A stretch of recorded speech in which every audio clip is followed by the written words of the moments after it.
l'atmosphère du ciel. Vous allez bien, Église?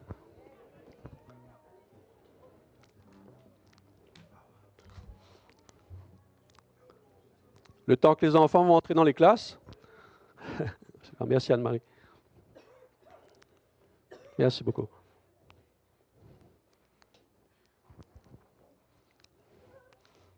Je vais vous entendre, nous te donnons toute la gloire.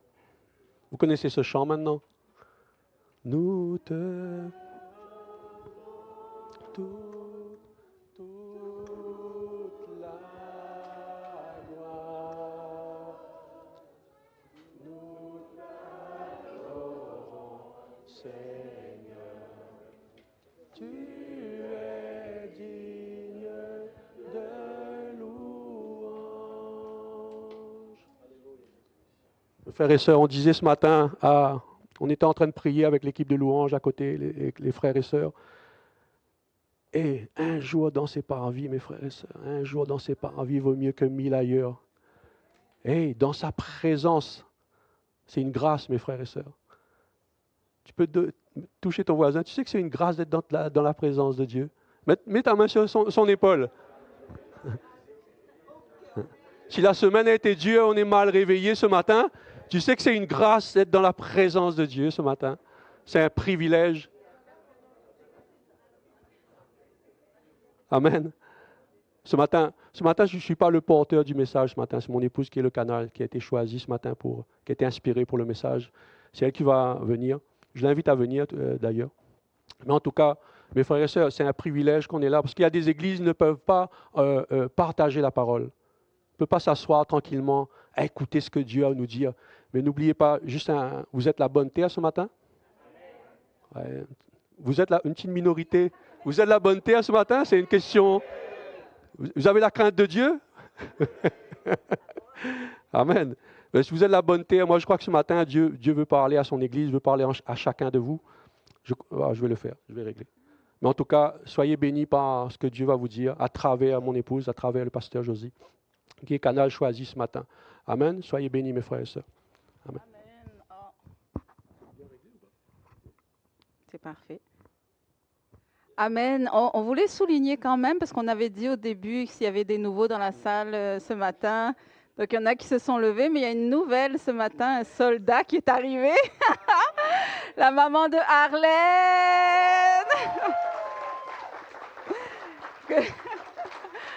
Beaucoup de combats pour arriver ici, mais c'est parce que Dieu savait que c'était un soldat qui allait rejoindre l'armée du Seigneur. Donc, bienvenue, bienvenue. C'est comment son prénom? Zosa. Zosa. C'est pas Zosi. Bienvenue, Zosa. Zosa. Bienvenue à l'Église Source de Vie. Je pense que vous devez être contents. C'est comme la maman de Vanessa. On est content quand nos mamans sont là. C'est là, on rend gloire à Dieu.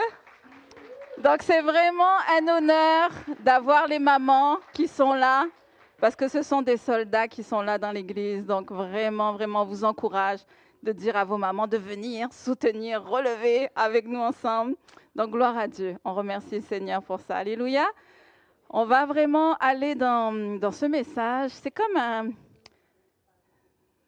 je dirais que c'est comme je ne peux pas dire un poids ou quelque chose qui m'a attristée justement au fur et à mesure quand je regardais un peu tout ce qui se passe sur les réseaux sociaux, tout ce qui peut se passer quand il y a sur Instagram, sur Facebook, toutes ces choses-là. Puis le monde chrétien, on regarde, il y a des choses qu'on voit, il y a des choses qu'on entend, il y a plein de choses qu'on peut entendre. Et à un moment donné, on préfère se boucher les oreilles et se dire, oh là non, on ne veut plus écouter ce qui se passe, on focalise sur Jésus. Seigneur, mon service, ce que toi tu m'appelles à faire et rien d'autre. Mais dans cette course, je dirais que c'est une course. C'est une course de chaque chrétien quand je vois de plus en plus, gloire à Dieu, Dieu utilise beaucoup de jeunes, Dieu utilise vraiment les réseaux sociaux pour propager l'évangile. Donc moi je rends gloire à Dieu pour ça. Mais il y a une course réellement pour l'élévation. Beaucoup de chrétiens aspirent à être élevés, à avoir vraiment un titre, un grand titre, quelque chose où là c'est le temps, ça y est, je vais soit rentrer dans mon appel, je vais être élevé, mais parfois, il faut regarder, c'est quoi qui motive cette élévation? C'est quoi qui te motive? C'est quoi qui, au fond de toi, veut que tu sois vu sur Instagram ou que tu sois vu sur les réseaux sociaux? Il faut vraiment sonder les cœurs pour savoir à ce moment-là, quelle est ta motivation? Parce que vous savez que l'élévation, il y a un prix.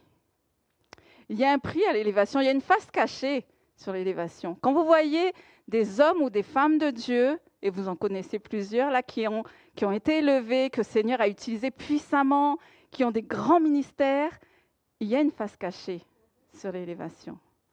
Et c'est ça parfois, nous on va regarder juste le rendu, juste ce qu'on voit, et qu'on se dit, waouh, soit c'est une église, une grosse church, on se dit, oh, il y a beaucoup de monde, on voit un homme de Dieu, une femme de Dieu qui a réussi, qui fait des miracles, puis on se dit, waouh, c'est ça que je veux.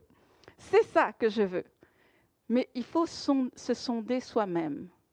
Le Seigneur, ce matin, c'est ça qu'il veut essayer de sonder. Il veut essayer que vous-même, vous vous examinez pour savoir le fondé de tout ça. Comment, pourquoi tu veux vraiment être élevé? Pourquoi tu veux l'onction? Pourquoi tu veux un grand ministère? Pourquoi tu veux être reconnu? Parce que derrière tout ça, on va regarder ensemble. Le Seigneur nous montre tout dans la Bible. Hein? Il y a tout dans la Bible. Et c'est là que le Seigneur nous montre la face cachée, ce qu'il peut y avoir à l'arrière.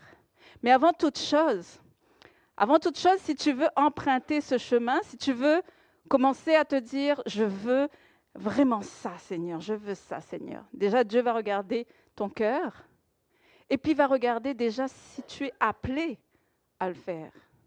Est-ce que c'est ton couloir? Est-ce que c'est le mandat que Dieu a prévu sur ta vie?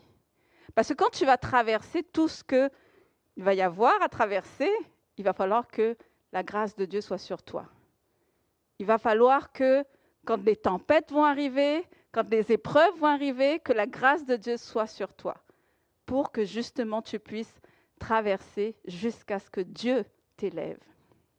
Tu ne dois pas chercher l'élévation. Je dirais, ce n'est pas quelque chose que tu dois chercher constamment. Il faut que ton service ou ton ministère soit la conséquence de ton élévation. Non pas le contraire, non pas toi qui vas chercher, mais la conséquence de ton service va t'élever. C'est l'élévation qui va te localiser, non pas toi qui cherches à être élevé. Amen.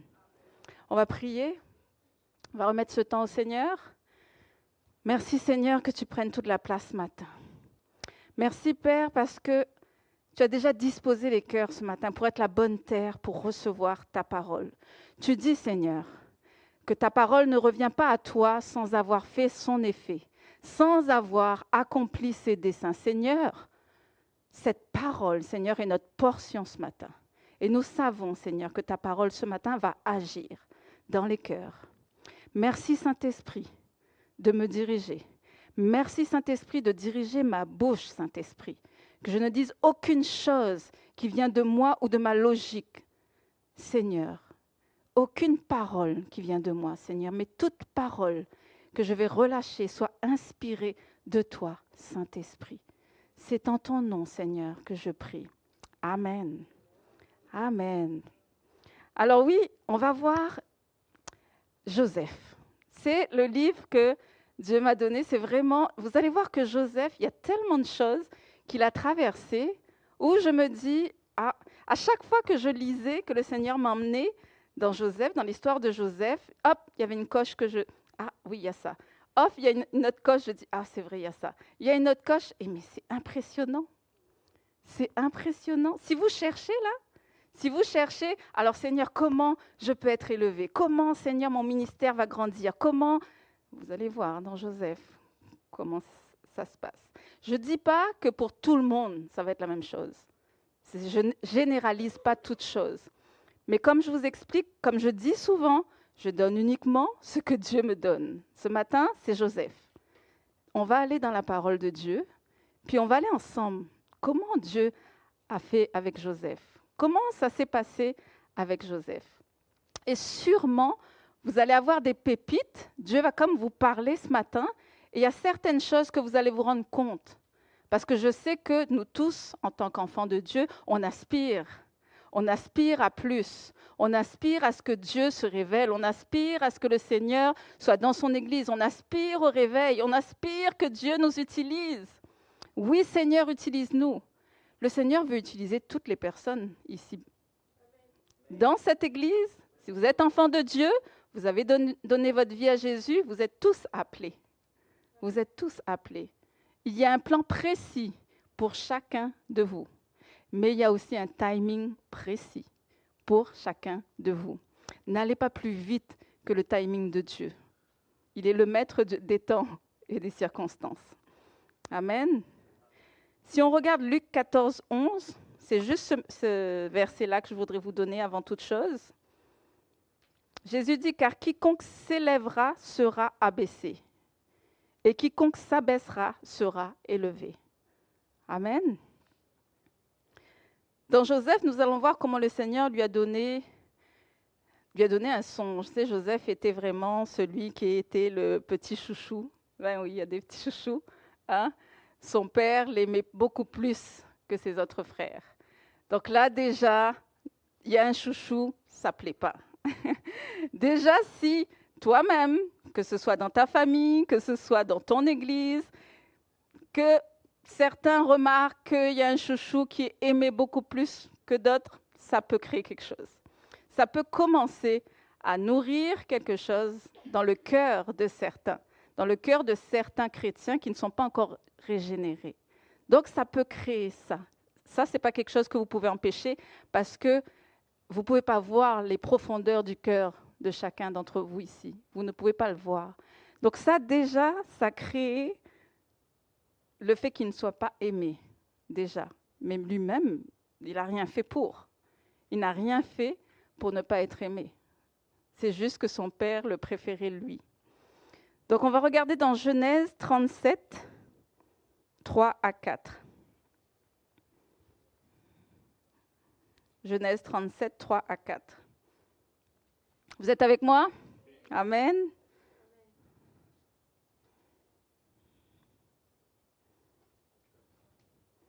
C'est ça, hein, Genèse 37. Oui. Jacob, son père, aimait Joseph plus que tous ses autres fils, parce qu'il l'avait eu dans sa vieillesse, et il lui fit une tunique de plusieurs couleurs. Ses frères virent que leur père l'aimait plus que tous, et ils le prirent en haine. Donc là, c'est la haine. C'est pas rien. Ils ne pouvaient lui parler avec amitié. Donc là, il était déjà mis de côté. Et c'était le plus jeune, mais ses frères le haïssaient. Et ce frère que tout le monde haït, il reçoit un songe. Mais non, mais c'est pas possible. Là encore, lui, il a des songes. Nous, on est là, on est plus vieux, on est là dans la maison de notre père. On suit les mêmes enseignements. Le plus jeune qui arrive, il a des songes. Comment se fait-il qu'il reçoit des songes? Donc là, c'est sûr que lui, Joseph, il a reçu le songe. Qu'est-ce qu'il fait, Joseph?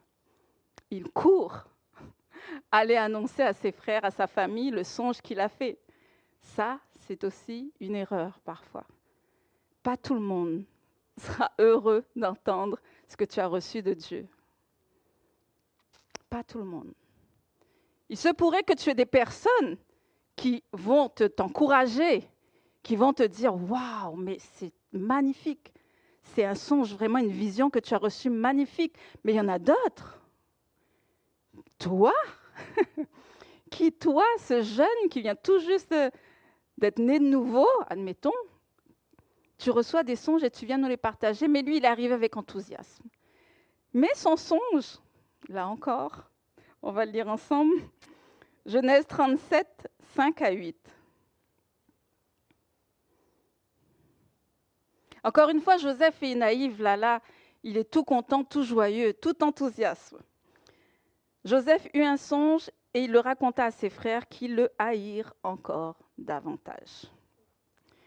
Il leur dit, « Écoutez donc ce songe que j'ai eu. Nous étions alliés des gerbes au milieu des champs, et voici ma gerbe se leva et se tint debout, et vos gerbes l'entourèrent et se prosternèrent devant elle. » Ses frères lui dirent, « Est-ce que tu régneras sur nous ?»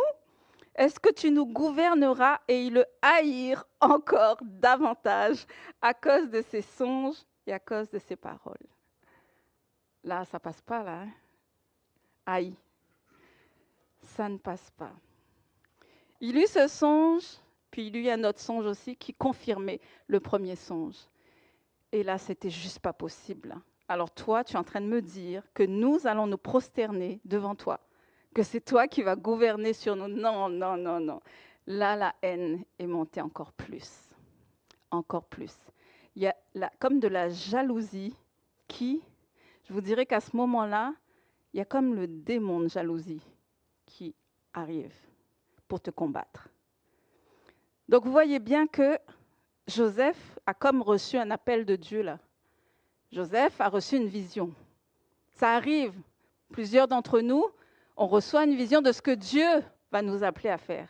On reçoit un songe où c'est fort, où on sait que Dieu va nous utiliser puissamment.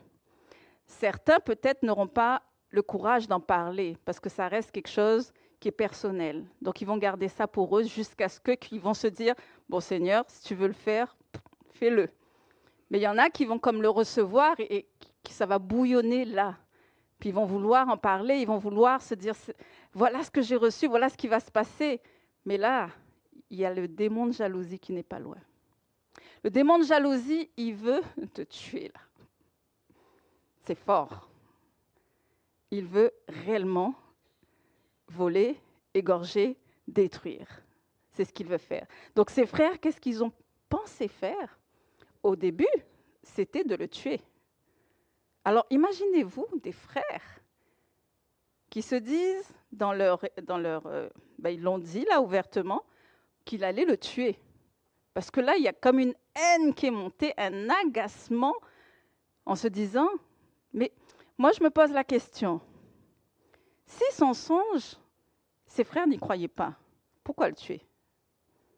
Si réellement, ils entendent ce songe, puis ils se disent, allez, tu dis vraiment n'importe quoi là, ils n'iront pas jusqu'à vouloir le tuer. Il y a quelque chose là-dedans.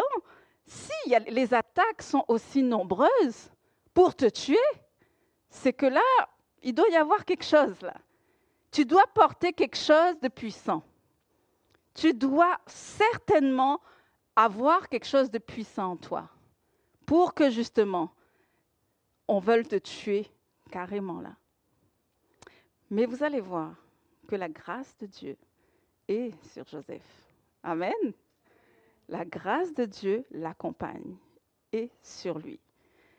Genèse 39, 2 et 3. Genèse 39, 2 et 3. L'Éternel fut avec lui et la prospérité l'accompagna. Il habitait dans la maison de son maître, l'Égyptien. Son maître vit que l'Éternel était avec lui et que l'Éternel faisait prospérer entre ses mains tout ce qu'il entreprenait. Ce qui s'est passé, en fait, c'est qu'ils n'ont pas pu le tuer. Ils ont changé d'avis parce qu'il y avait Ruben qui était là, qui, lui, aimait son frère, qui a proposé, vous voyez encore là, la main de Dieu était là, qui a proposé de dire oh, non, non, non, on ne va pas le tuer, on va le vendre. On va le vendre en tant qu'esclave. Donc, ils l'ont vendu en tant qu'esclave. Puis, il est arrivé vraiment en Égypte, où justement, là, il a été esclave. Mais là encore, la main de Dieu était sur lui. C'est pour ça que je vous dis, depuis le début, si vous vous engagez là-dedans, dans une recherche, de se dire, Seigneur, je veux plus, je veux être élevé, si vous vous engagez là-dedans, assurez-vous que vous êtes bien appelé. Que vous êtes bien appelé par Dieu. Que Dieu vous a, à un moment donné, parlé fort dans votre cœur. Que vous avez reçu ce que Dieu vous appelle à faire. Amen. Pour que la grâce de Dieu vous accompagne. Parce qu'il y a souvent des personnes qui vont s'auto-proclamer prophètes, pasteurs, apôtres, mais qui ne sont pas appelés. Alors quand les épreuves vont arriver, qu'est-ce qu'a dit la parole? Celui qui s'élèvera sera rabaissé. c'est ce qui va se passer. Alors c'est pour ça que dans cette histoire, quand on lit l'histoire de Joseph, on voit qu'à chaque fois, hop, Dieu dit, non, tu n'as pas gagné. Non, il le relève. Amen. Alors son maître, au verset 3, son maître vit que l'Éternel était avec lui et que l'Éternel faisait prospérer entre ses mains tout ce qu'il entreprenait. Donc là, on voit qu'il y a un relèvement là. Il est sorti d'esclave. Ah, ça y est, Dieu est avec lui. Dieu ne l'abandonne pas. Donc là, ça y est, il était là, il prospère, il commence à prospérer. Il commence vraiment à se dire, je pense, à se dire, non, ça, c'est pas quelque chose qui est dans la Bible. Mais on voit qu'il dit, dans la Bible, tout ce que ses mains touchaient, il prospérait. La grâce de Dieu, les bénédictions de Dieu étaient sur sa vie. Mais à ce moment-là, quand tu es arrivé, là, tu es arrivé comme presque au sommet, qu'est-ce qui se passe? Le démon de séduction. Compromis. À ce moment-là, quand il commence, il n'est plus esclave, il a un poste de haut niveau, ça y est, il y a le compromis qui arrive. Le compromis qui arrive avec qui? La femme de Potiphar, qui a commencé à le séduire, qui l'a regardé, qui l'a vu, qui a commencé à le regarder, a dit, cet homme-là, c'est quelqu'un de fort, puis il avait une belle figure, il prospérait. Ça a commencé à venir, le démon de séduction, qui veut venir te faire détourner de ta voie. Mais ça va être ça parce que l'ennemi veut à tout prix arrêter ce plan-là. Arrêter le plan que Dieu a pour ta vie. Mais il faut que tu passes par ça. Mais Joseph est tellement intègre. Joseph est tellement intègre, humble. Non. Elle n'a pas cessé de le séduire. Elle n'a pas cessé de vouloir qu'il soit avec elle. Constamment, il disait constamment non, non. Et là, une colère est entrée en elle. Une colère vraiment. Comment il peut se refuser à moi? Comment ça se fait qu'il peut se refuser à moi? Ça aussi, ça crée vraiment de la haine. Encore la haine qui revient. Encore la haine contre toi. À ce moment-là, qu'est-ce qu'elle fit? Elle a fait croire qu'il a essayé. Elle a fait croire à tout le monde et à son mari Potiphar qu'il a essayé de la violer. Comme elle ne pouvait pas la voir, elle l'a fait croire à ce moment-là. Et encore une fois, Joseph fut mis en prison. Pourquoi? C'est ça que je me dis souvent. Je dis, mais est-ce qu'il a dit quelque chose? Est-ce qu'il a dit, non, je suis innocent, non, j'ai un appel, non, je dois accomplir ce que Dieu m'a dit, ce n'est pas écrit dans la Bible et je ne vais pas le rajouter non plus. Mais je veux juste qu'on essaie de comprendre l'histoire de Joseph. Comment ça se fait qu'une personne qui, depuis le début, quand il a reçu l'appel de Dieu, il avait 17 ans. 17 ans. Vous allez voir combien d'années ça a pris. Ça a pris 13 ans pour qu'il soit élevé. 13 ans. Donc là, à ce moment-là, l'intégrité, ton intégrité t'emmène en prison. Mais où est-ce qu'on est? Où est-ce qu'on est? Tu es intègre, Seigneur, je suis intègre dans tes voies et ça me mène en prison. Mais là, on se dit qu'il n'y a pas de logique, Seigneur, dans ton appel. Rien n'est logique. Oui, rien n'est logique. Rien n'est logique. Combien d'hommes de Dieu qu'on a pu voir? Parfois, on entend une fine histoire de certains hommes de Dieu qui veulent témoigner. Parfois, on entend. Et là, on voit vraiment la face cachée. Ah oui, il a traversé tout ça. Oui. Oui. Beaucoup d'hommes et de femmes de Dieu ont traversé vraiment des temps difficiles. Très difficiles. Mais oui, il n'y a pas de logique. Pourquoi, Seigneur, j'ai été intègre dans tes voies et je me retrouve en prison? Faussement accusé. Faussement accusé. Alors qu'il était innocent. Mais, gloire soit rendue à Dieu. Dans la prison, voilà ce qui se passe. Genèse 39, 9 à 10. Ah non, pardon. Genèse 39, 21 à 22. Pardon, Joanne. Genèse 39, 21 à 22. L'Éternel fut avec Joseph. L'Éternel fut avec Joseph. On pourrait dire, ouais, mais quand même, Seigneur, tu aurais pu éviter. Mais l'Éternel fut avec Joseph.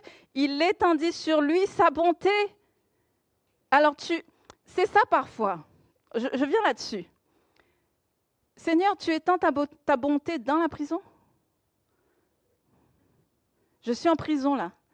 C'est ça ta bonté? Tu ne peux pas me libérer? Je ne peux pas sortir. Pour moi, ta bonté, c'est ça. Ce que nous, on va appeler bonté, c'est que, Seigneur, voilà, ça y est, c'est bon. Ils ont reconnu que j'étais innocent, puis je sors. Mais dans ce passage, dans ce verset, c'est écrit que l'Éternel envoya sur lui sa bonté. Ok, Seigneur. Alors, dans ce que je vis, là, présentement, je ne vois pas l'issue. Je ne vois pas que tu me fais sortir. Mais alors, c'est où ta bonté? Je veux voir. Je veux voir. On ne regarde pas au bon endroit. On ne regarde pas au bon endroit. Parce que oui, malgré ta tempête, malgré ce que tu es en train de traverser, si tu mets tes regards ailleurs, tu verras la bonté de Dieu. Tu verras la bonté de Dieu. En prison, c'est bien écrit, il étendit sur lui sa bonté, il le mit en faveur aux yeux du chef de la prison. Vous pourriez dire, mais moi, je n'ai pas besoin d'être en faveur aux yeux des chefs de la prison, je veux sortir. Je veux que tu me délivres, je n'ai pas besoin d'une faveur. Non, non. On ne peut pas savoir comment l'Éternel va relâcher sa bonté à ce moment-là. Mais c'est pour ça qu'il dit qu'il est bon. C'est pour ça que nous devons dire constamment, tu es bon. Malgré la tempête, malgré que je sois secouée, tu es bon. Je sais que c'est difficile. Je sais très bien que c'est difficile. Moi-même, j'ai souvent crié à Dieu. J'ai souvent, et beaucoup de personnes, souvent, il y a eu un rendez-vous avec Dieu de règlement de compte. Ne me dites pas non, parce que moi, ça m'est arrivé. Et là, Seigneur, pourquoi? Non, non, non. Puis ça continue. C'est comme si Dieu était sur son trône, qui me regardait. Bon, quand tu auras fini. Ça prend des heures. Moi, ça m'a pris des heures. Seigneur, ben là, pourquoi? Puis là, je pleure, puis je me relève, puis je repleure, je m'étale par terre. Seigneur, je ne comprends pas. Tu vas me dire, demain, tu vas me dire, Seigneur, tu vas me dire. Oh, Seigneur. Pour en finir avec, je suis bon. Ben là, non, non, non. Alors oui, en prison. En prison. Tu es peut-être emprisonné, tu es peut-être dans quelque chose où tu n'as pas vu encore la sortie. Mais mets tes regards ailleurs. Mets tes regards ailleurs, parce que Dieu est bon. Puis on va passer aussi, c'est pour vous dire, à ce moment-là, dans la prison, il y a eu le chef des chansons, si je ne me trompe pas, qui était dans la prison avec lui. Et ce chef-là était tourmenté parce qu'il recevait des songes, mais il n'avait pas l'interprétation. Il recevait des songes, mais c'est ça, il était tourmenté parce que ça nous arrive. Hein, parfois, on a comme des songes, puis ça veut dire quoi? Il nous faut quelqu'un pour venir interpréter, ou Dieu va quand même venir, le Saint-Esprit va venir nous donner l'interprétation. Mais cette chanson-là ne trouvait pas l'interprétation. Et justement, Joseph, qui est dans la prison à ce moment-là, a pu interpréter son songe. Donc là, à ce moment-là, il lui a expliqué ce que voulait dire son songe et lui a dit que tu vas être libre dans quelque temps, dans 3 jours, je crois, puis tu vas retourner à ton poste auprès de Pharaon. Et à ce moment-là, tout content, le chef des chansons, tout content, qui va sortir, qui a sa liberté, qu'est-ce que Joseph lui dit?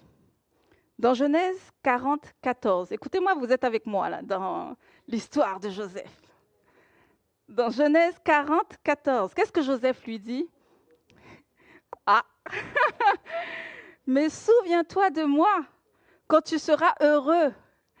Et montre, je te prie, de la bonté à mon égard. Parle en ma faveur à Pharaon et fais-moi sortir de cette maison. Qu'est-ce qu'on voit là-dedans? Parce qu'après, c'est écrit, le chef des chansons ne pensa plus à Joseph. Il l'oublia. Bye bye. C'est ça. Manque de reconnaissance. Comment on pourrait dire ça? Tu vas aider. Dans ton cheminement. Dans ton cheminement. Tu vas aider. Mais ne t'attends pas à avoir une reconnaissance. Ne t'attends pas à avoir une considération, comment je peux dire? Ne t'attends pas. Ça se pourrait après. Ça arrive. Mais si tu te bases là-dessus, c'est ce que Joseph a dit. Mais quand tu vas sortir, parle de moi, dis que je suis innocent. Hein. Mais le chef des chansons l'oublia. Manque de reconnaissance. Ne te focalise pas là-dessus, parce que tu vas être déçu. Tu vas être déçu. Marche, continue, avance. À un moment donné, la justice de Dieu va se lever sur toi. Amen. La justice de Dieu, non pas celle des hommes, non pas la tienne qui n'a pas compris, mais pourquoi, mais si, pourtant j'ai fait ça, pourtant je lui ai donné ça, pourtant, mais il est sorti, bye bye. Non, sois calme, reste dans la confiance. La justice de Dieu va se lever pour toi. Amen. 2 ans plus tard, on continue l'histoire? 2 ans plus tard, vous imaginez quand même, tu as le temps de ruminer, hein? À l'intérieur de toi, là, tu es en prison, là, tu es pris entre 4 murs, là, tu tournes en rond. Donc là, les pensées doivent commencer. Tu dois commencer à te dire, oui, ben là, alors là, je lui ai fait ça, il n'a pas dit ça. Mais alors là, et j'ai toujours pas justice. Il n'a toujours pas fait. Qu'est-ce que tu fais là? Est-ce que tu abandonnes? Est-ce que tu abandonnes ou tu te dis, bon, ben, je me suis trompée là. Je vais rester là, croupir là, en prison, c'est terminé. Mais 2 ans plus tard, Pharaon fit un songe. Ah, à ce moment-là, personne ne put interpréter le songe. Mais qui, à votre avis, on est allé chercher pour pouvoir interpréter ce songe? Qui? Amen! Alléluia! Et comme par hasard, c'est le chef des chansons qui se souvenu à ce moment-là, au bon moment. Mais oui, voyons donc, je connais quelqu'un qui interprète les rêves. 2 ans plus tard. Et on allait le chercher. Ah, quelle histoire! Quelle histoire! On allait le chercher justement pour interpréter le songe de Pharaon. Il a pu interpréter le songe de Pharaon, mais qu'est-ce qu'il dit? Il y a un passage qui dit, qui m'a beaucoup plu. Il mit en avant la foi en son Dieu. Parce qu'il dit que c'est Dieu qui va interpréter ton songe. Là encore, il est passé 2 ans en prison, sans aucune nouvelle, sans savoir ce qui se passait. Et je n'ai aucune idée de ce qui s'était passé après par la suite. Mais là, on l'appelle, il aurait pu dire, oui, c'est moi, j'ai un appel. Oui, j'ai un appel sur ma vie, inquiète-toi pas, j'ai déjà interprété le songe d'un tel, hein, et crois-moi, c'était vrai, hein. Ça s'est avéré, hein? Non. Qu'est-ce qu'il dit? C'est Dieu qui interprète, qui va interpréter ton songe. C'est Dieu. Ce n'est pas moi. Oui, tu m'appelles moi, mais c'est Dieu qui interprète. Quelle intégrité. Seigneur, emmène-nous être de même. Emmène-nous être de même, Seigneur. C'est Dieu qui fait, c'est pas moi. Amen. Alors là, il dit encore, c'est Dieu qui va interpréter. Malgré toutes ces années d'errance. Donc, il a pu interpréter le songe de Pharaon et il a même trouvé des stratégies pour le songe. On va raccourcir là parce que c'est long, sinon on serait là jusqu'à 13 heures.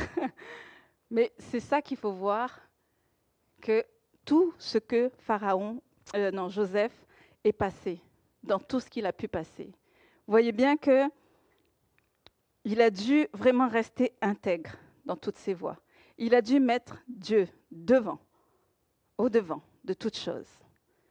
Parce qu'il savait, à l'intérieur de lui, il savait qu'à un moment donné, les personnes qui restent intègres, les personnes qui restent calmes, qui ils vont crier de temps en temps, peut-être, c'est eux et Dieu qui se voient entre eux deux, mais je veux dire qu'ils continuent à marcher dans l'intégrité, parce que oui, ça peut arriver que tu peux crier dans ta chambre haute, comme moi j'ai crié dans ma chambre haute, mais hop, je reviens, tu sais, quand Dieu me fait paf paf, tu sais, ok, Seigneur, c'est bon. Je reviens, puis je me dis, Seigneur, c'est toi. D'accord, je continue, j'avance, Seigneur, je continue. Et ces personnes-là vont jusqu'au timing précis où l'élévation va te trouver. C'est comme le test que tu as passé, que Dieu t'a... Mais même là encore, parce qu'on dirait peut-être, tout ce qu'il a vécu, quand même, mais vous voyez qu'à chaque fois, la main de l'Éternel fut sur lui. La main de l'Éternel fut sur lui. La main de l'Éternel fut sur lui. On le voit. On voit que Dieu est bon à travers tout ça. On voit que Dieu est bon à travers tout ça, mais c'est un cheminement dans lequel tu dois passer pour l'élévation. Et là, à ce moment-là, il a été élevé. Commandement d'Égypte. Au commandement d'Égypte, vous vous rendez compte? Il a eu vraiment un poste à haut niveau. Vraiment à haut niveau. Et la dernière chose qu'il a dû faire, la dernière chose, à votre avis, la dernière chose qu'il a dû faire, pardonner. Tu devras pardonner. Il a pardonné à ses frères. Tu devras le faire. Tu devras pardonner à tes persécuteurs. Tu devras pardonner à ceux qui t'ont trahi. Tu devras pardonner à ceux qui t'ont laissé en plein chemin. Tu devras pardonner. C'est ce qu'il a fait. Il a pardonné. Est-ce que vous voyez, est-ce que vraiment quand on lit l'histoire de Joseph, vous reconnaissez des choses là-dedans qui vous disent, Seigneur, mais c'est vrai. Il y a peut-être certains d'entre vous, il y a certains aspects que vous avez déjà vécus. Et que vous vous dites, Seigneur, ok, donc je suis sur le bon chemin. Ça, c'est quelque chose que j'ai toujours eu du mal à essayer de comprendre quand on parlait avec d'autres pasteurs, quand on expliquait notre cheminement, on nous disait, vous êtes sur le bon chemin. Écoute, là, ça c'est difficile. Seigneur, oh non, vous êtes sur le bon chemin. Pourquoi ils te disent ça? Parce qu'eux, ils ont traversé également. Et ils reconnaissent la main de Dieu sur ta vie. Ils le reconnaissent. Donc c'est pour ça c'est un encouragement. Je ne savais pas au début comment prendre ça. Encouragement. Mais quand on nous dit que vous êtes sur le bon chemin, continue d'avancer. La main de Dieu sera sur vous. Continue d'avancer. L'élévation n'est pas loin. Continue d'avancer. Continue d'avancer. Alléluia, Seigneur. Et si on regarde vite fait, on regarde l'exemple de David. David, c'est la même chose. Il a été loin. Mais qu'est-ce qui s'est passé par la suite? Il a dû affronter Goliath. Seigneur! Et il a été oint par Samuel. Tout de suite après, il doit affronter Goliath. Puis après, il doit aller courir se cacher parce que Saul veut le tuer. Mais c'est tellement étriqué, Seigneur. Il est loin, mais il y a un Goliath qui arrive. Puis après, il doit s'enfuir parce qu'on veut le tuer. Mais Seigneur, les voies de Dieu sont impénétrables. Mais sa grâce de Dieu est toujours là. Sa grâce est toujours là. Donc, si tu cherches l'élévation, on va voir les plusieurs points qu'on a lus ensemble. Premièrement, assure-toi d'être appelé par Dieu dans ce mandat précis pour que la grâce de Dieu soit sur toi. Amen. Deuxièmement, au début, tu ne vas pas être aimé. Désolé. au début. Parce qu'en fait, ce que je veux essayer de vous faire comprendre, c'est que l'ennemi veut vous freiner. C'est ça. Il utilise des personnes. C'est pas, vous ne vous battez pas contre la chair et le sang, mais contre tous les esprits mauvais. Amen. Donc votre place, ce sera où? Ça va être dans la prière. Ça va être dans la prière. Amen. Tu vas être trahi. Tu vas être rejeté. On aura de faux témoignages sur ta vie. N'est-ce pas? Il y en a qui se reconnaissent. Tu vas devoir faire face à ton Goliath. Tu ne devras pas rechercher une reconnaissance. Et enfin, tu devras pardonner. Pardonner. Alléluia. Mais au temps fixé de Dieu. Au temps fixé de Dieu. Qu'est-ce qui se passe? Qu'est-ce qui se passe? Ésaïe 60. Attendez, ça c'est bon ça. 1 et 2. Au temps fixé de Dieu. Lève-toi, sois éclairé, car ta lumière arrive. Et la gloire de l'Éternel se lève sur toi. Voici les ténèbres couvrent la terre et l'obscurité les peuples, mais sur toi, alléluia, sur toi, qu'est-ce qui se passe? L'Éternel se lève sur toi, sa gloire apparaît. Amen. Sur toi, qui a traversé, qui a tout traversé, sur toi, sa gloire apparaît. Alléluia. Alléluia. N'est-ce pas merveilleux? N'est-ce pas merveilleux? Quand on entend la parole, quand on écoute la parole, quand on voit ce que le Seigneur a fait avec Joseph, on se dit waouh. Alors ce matin, c'est quoi les motivations de ton cœur? Ce matin, c'est quoi? Cherche les motivations de ton cœur. Ici à l'église Source de Vie, on dit toujours le salut des âmes par la puissance du Saint-Esprit. L'annonce de l'évangile pour le salut des âmes par la puissance du Saint-Esprit. Tout ce que nous faisons à l'église Source de Vie, c'est pour le salut des âmes. Si nous demandons la puissance du Saint-Esprit, c'est pour le salut des âmes. Si nous demandons la puissance, les dons de l'Esprit, c'est pour les délivrances. C'est pour les guérisons. Ça n'a jamais été pour nous. Si nous prions, nous pleurons dans ce lieu, le mercredi soir, les temps de prière, c'est pour les âmes. Nous ne devons pas être dans le ministère pour soi, pour sa gloire, pour être vu, pour être reconnu. Non, non, c'est pour les âmes. Alléluia. Je vais demander à Fred de monter, s'il te plaît. Et ce dernier verset, 1 Pierre 1, 3, c'est pour t'encourager ce matin. Alléluia, Seigneur. Alléluia, Seigneur. Vous avez hâte de voir l'élévation qui vous est due, ce que Dieu va faire de votre vie? Parce que là, on arrive vraiment dans ce temps-là où le Seigneur est en train de séparer les vrais et les faux. Il est en train de séparer là, ce matin. Cette année 2025, je pense que vous avez dû voir certaines choses. Mais ne restez pas uniquement sur ce que vous voyez, je dirais. Allez dans la chambre haute. Allez prier. Seigneur, je croyais que... mais il s'est passé... Non, ne restez pas avec ce que vous entendez. Mais allez dans la chambre haute. Le Saint-Esprit va vous révéler les choses. Il va vous révéler.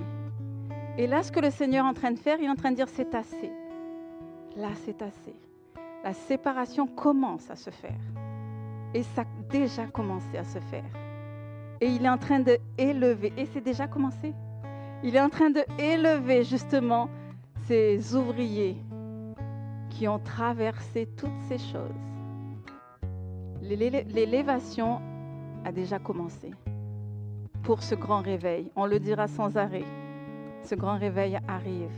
Et ceux qui ont été dans l'ombre, toutes les personnes qui ont été dans l'ombre, qu'on n'a pas vues, qui ont traversé beaucoup de choses, le Seigneur te dit là, aujourd'hui,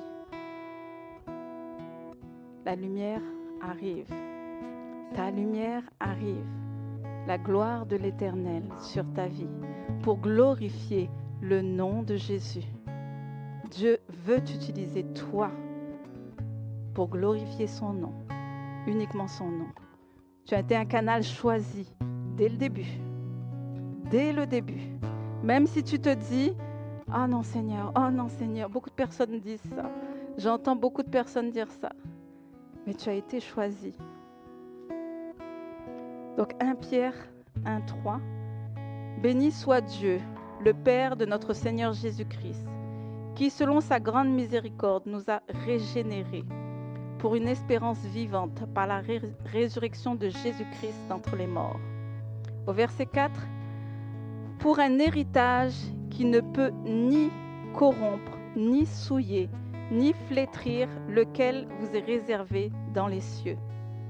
À vous qui, par la puissance de Dieu, êtes gardés par la foi pour le salut, prêt à être révélé dans les derniers temps. Prêt à être révélé dans les derniers temps. C'est là ce qui fait votre joie. Quoique maintenant, puisqu'il le faut, vous soyez attristés pour un peu de temps par diverses épreuves, afin que l'épreuve de votre foi, plus précieuse que l'or périssable, qui cependant est éprouvée par le feu, ait pour résultat la louange, la gloire et l'honneur lorsque Jésus-Christ apparaîtra. Alléluia, alléluia. Merci Seigneur, merci Seigneur. C'est le temps de repos. Tu peux le dire. Parce que quand la parole est relâchée dans son église, quand Dieu parle dans son église, non moi, ne me regardez même pas là. Vous êtes venus juste pour entendre. Alors quand la parole de Dieu est relâchée, c'est le temps. Dieu veut ce matin te dire, c'est le temps. C'est le temps. Je dirais pas, je disais un temps de pause, mais avec Dieu, le repos sera en lui. Le repos sera en lui. Mais prépare-toi. Prépare-toi. Nous finissons 2025. 2026, beaucoup de choses vont arriver de la part de Dieu. Il nous demande de préparer son Église. C'est sûr que nous, on suit ses instructions. Mais lui vous connaît mieux que nous. Lui sait dans quoi chacun d'entre vous, vous êtes appelés. Chacun d'entre vous a un rôle précis. Et chacun d'entre vous est singulier. Il sait comment travailler avec un ou travailler avec l'autre. Mais si vous êtes dit que ça fait un moment que vous vous êtes rencontrés avec plusieurs obstacles, plusieurs combats, mais que vous vous êtes relevés, pourquoi? Parce que la grâce de Dieu était sur vous. La grâce de Dieu était sur vous. Le Seigneur te dit ce matin, ça y est, lève-toi, relève la tête. Relève la tête. Lève-toi. Toutes les souffrances que tu as vécues jusqu'à aujourd'hui, maintenant, sur toi, la gloire de Dieu apparaît. On va voir cette lumière éclatante sur toi. Toute cette lumière va éclater sur toi, sur ta vie, pour toucher plusieurs. Alléluia, Seigneur. On va se mettre debout. Merci, Seigneur. Alléluia, Seigneur Jésus. Alléluia, Seigneur. Dieu vous entend. Hein? Ne croyez pas que Dieu vous a oublié ou que Dieu n'entend plus. Non, non. Non, non, il vous entend. Il entend vos cœurs. Il entend les cris. Il y a des cris qui peuvent être des cris où on va entendre. Mais certains cris que Dieu a entendus, c'est ceux que tu n'as pas criés. Je ne sais pas comment vous expliquer ça. Dieu est en train de vous dire qu'il a entendu, même si tu n'as pas crié. Il a entendu. Il a entendu parce qu'il est côte à côte avec toi et son Saint-Esprit se propage et il voit ce qu'il y a dans ton cœur. Et il a entendu telle blessure, il a entendu telle chose, il a entendu. Tu n'as pas eu besoin de le crier, mais il a entendu. Et ce matin, il te dit, ça y est, lève-toi, relève-toi, relève-toi. Ta lumière arrive. Dieu va t'utiliser. Il a déjà commencé. Il a déjà commencé. Il a déjà commencé. Donc reste vraiment fixé sur la parole de Dieu. Mange la parole de Dieu. Et soif, comme disait notre enseignante, et soif, et cette soif de dire Seigneur, je vais m'approcher de toi. Je vais m'approcher de toi et je vais recevoir. Tu vas m'utiliser, Seigneur, pour ma famille. Alléluia. Si la lumière resplendit sur moi après tout ce que j'ai traversé, vous savez toutes les fissures qu'il peut y avoir entre vous, dans votre corps. Je ne sais plus si c'est un pasteur qui avait dit ça, mais il parlait de notre corps avec toutes les blessures. Il y avait toutes les fissures, comme des trous dans notre corps. Mais au contraire, ces trous-là vont faire jaillir la lumière. Encore plus. Encore plus. Plus il y a des blessures, plus la lumière va jaillir pour éclairer. Pour éclairer. Alléluia, Seigneur Jésus. Alors on va prier ce matin, vraiment pour que laisse l'élévation te trouver, te localiser. Lâche prise. Lâche prise. À un moment donné, Dieu sait à quel moment précis il va le faire. Toi, juste sois prêt. Continue à faire ce que tu fais en toute intégrité, avec amour. Continue à servir ton Dieu. Continue à aimer ta famille, à les aimer tout simplement. Malgré que ce soit les caractères d'un, les caractères d'autres. Il y a la famille de l'Église aussi. Continue de les aimer. Continue. À un moment donné, tu verras ce que Dieu va faire de toi. Alléluia. Alors Seigneur, je viens devant toi avec un cœur humble, Seigneur Jésus. Alléluia, Seigneur. Reconnaissant que tout ce que je suis et tout ce que j'ai vient de toi. Tu nous as enseigné dans ta parole que ceux qui s'élèvent seront abaissés, mais que ceux qui s'abaissent seront élevés. Donne-moi un esprit d'humilité, Seigneur, pour que je ne cherche pas ma propre gloire personnelle, ni la reconnaissance des hommes, mais que je cherche ta reconnaissance et que je cherche ta gloire seule. Que je sois toujours prêt à servir les autres, à mettre leurs besoins avant les miens et à marcher avec humilité et amour dans les sentiers que tu as tracés pour moi.